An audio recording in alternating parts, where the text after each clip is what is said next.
September 15th, 2009. This is the bond market update. Well, folks, I don't like the bonds here. Big surprise. We are getting a sell signal on the 130 minute and the 195. We're close on the daily, but we aren't on a sell yet on the daily chart, and we haven't broke a pivot. But it looks like we're starting that process. I would just say that bonds are looking a little precarious here.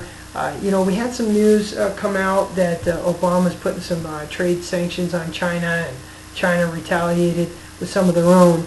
And these are kind of mistakes we made back in the Depression. But here's the point. The point is that China, they own a ton of our bonds, and we need them to continue stepping up to buy the bonds, because we've got deficits that are so large. And they're as far as the eye can see.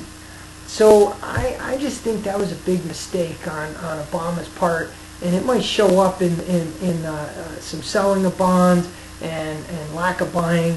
Either one of those things could send the bond market in a tailspin. So I'm going to tell you, be careful if you own bonds.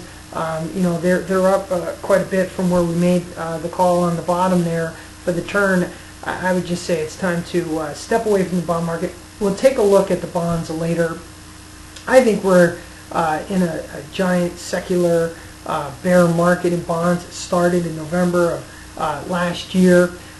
And so it's just, there's an enormous amount of supply of bonds every week. It's just so big that it's gotten to be where the numbers are so big, it's mind-boggling, really.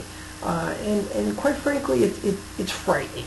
So we continue to run up deficits and bailout programs, and in the meantime, we need to sell an enormous amount of bonds, to keep the economy and the government going.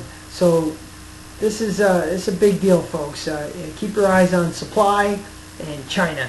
I'll give you the signal on the daily and the pivot. It'll probably be next week. Thank you.